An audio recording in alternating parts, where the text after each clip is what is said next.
Hey, thanks for joining me. Hope you're doing well.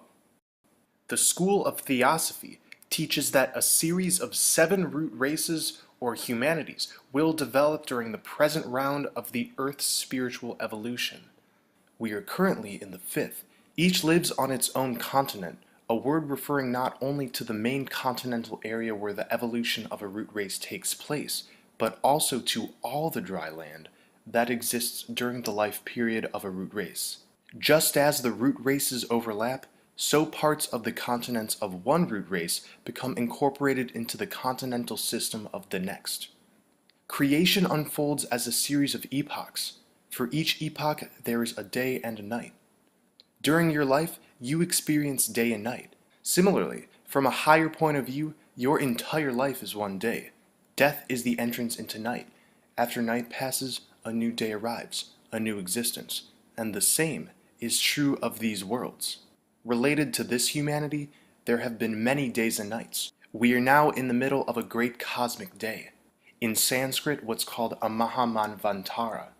We are in the 4th day, or epoch, and there are 7 cycles or rounds within each day. In the Akashic records, there have only been 4 epochs. This current epoch has had to do with moving away from etheric existence to physical existence.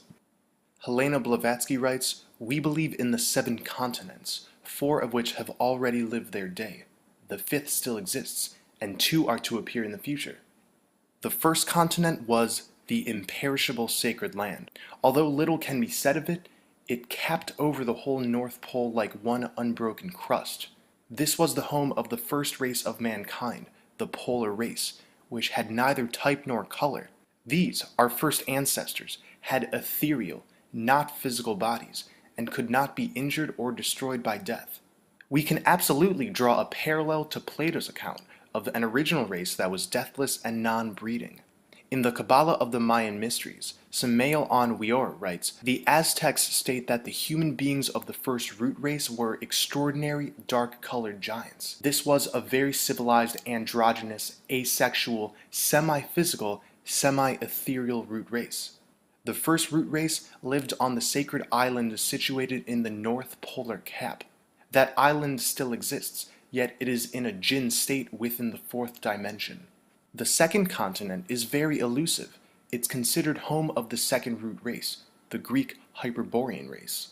Theosophical accounts say it extended southward and westward from the North Pole, but most others have identified the North Pole as Hyperborea's location, including René Guénon, Miguel Serrano, William Warren, and many others. Not to mention, the name itself, Hyperborea, refers to something beyond the aurora borealis, which shoots out of the center of our plane. So despite what Theosophy says, everything points to Hyperborea as being a polar continent. It's strange because in this way, it's very much related to the imperishable sacred land.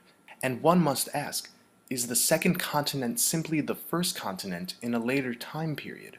It's more than likely. After all, continents, as Blavatsky writes, has to do with all of the land in general inhabited during a root race's cycle.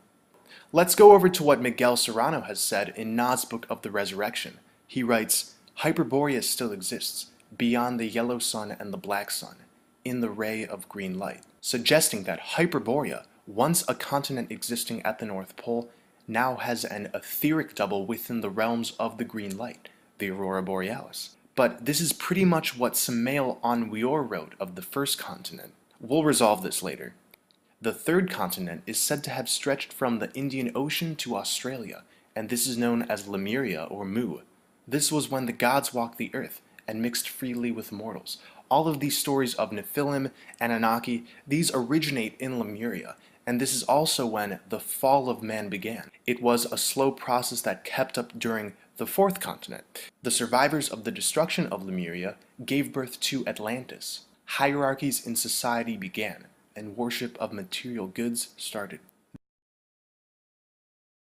The Atlanteans had degenerated a great deal and had now started using their awesome powers for evil.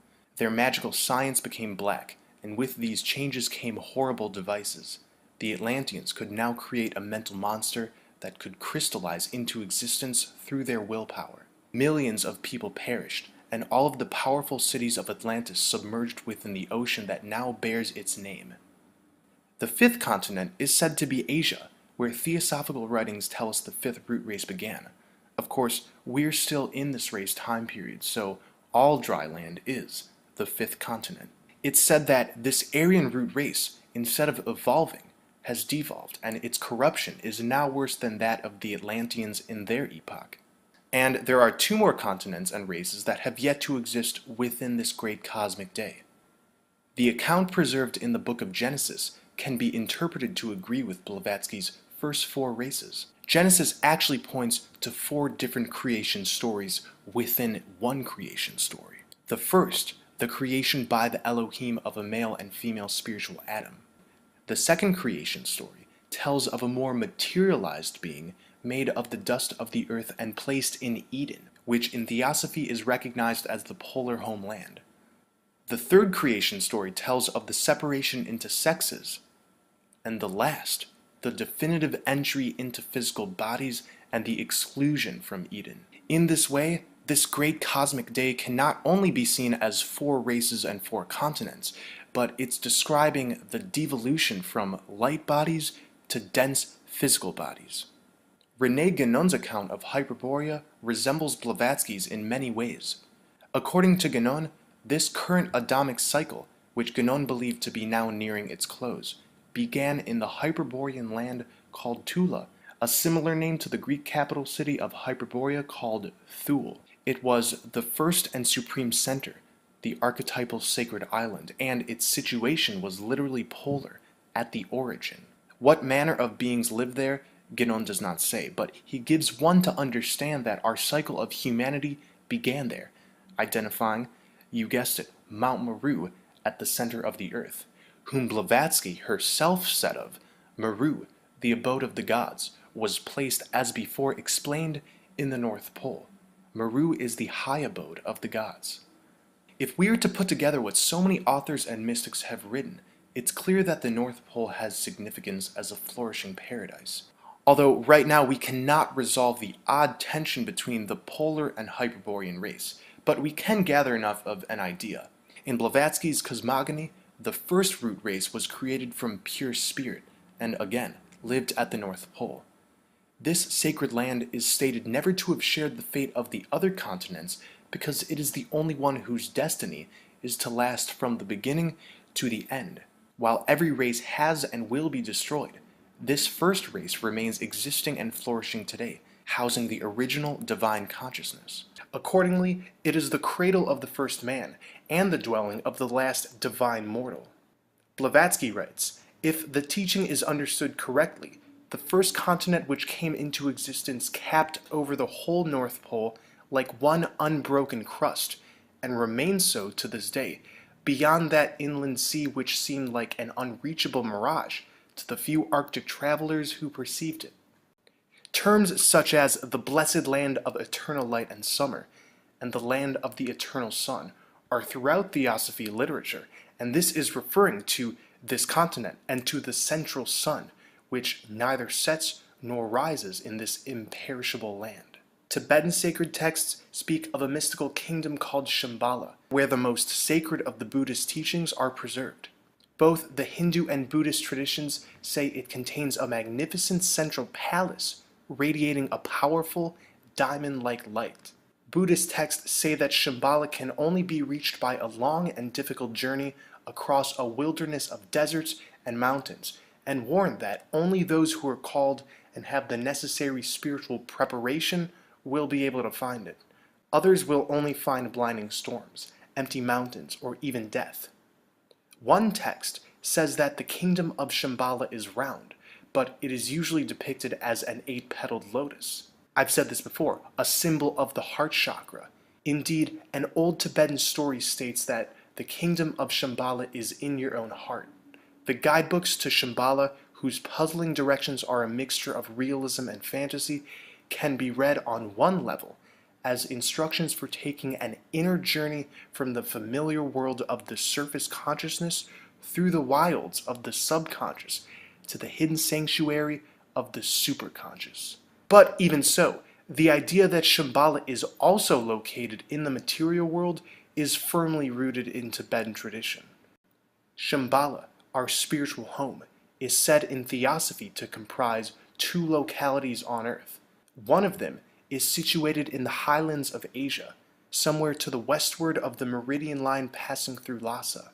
Long ago, this locality was a sacred island in a vast Central Asian inland sea, known as the Abyss of Learning, or Sea of Knowledge, and was accessible via subterranean passages. But there is also another holy location, alluded to in all the great exoteric religions. This spot is near what the Hindu Puranas call Mount Meru, what the Arabians call Mount Qaf, and what the Greeks call Mount Olympus. It is the North Pole.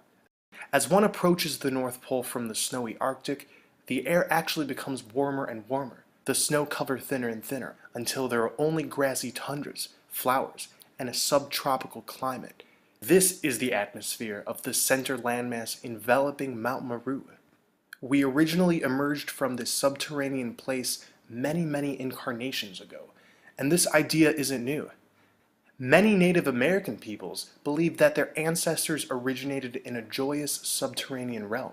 Specifically, the Cherokee Indians speak of a subterranean world much like our own, with mountains, trees, rivers, and people.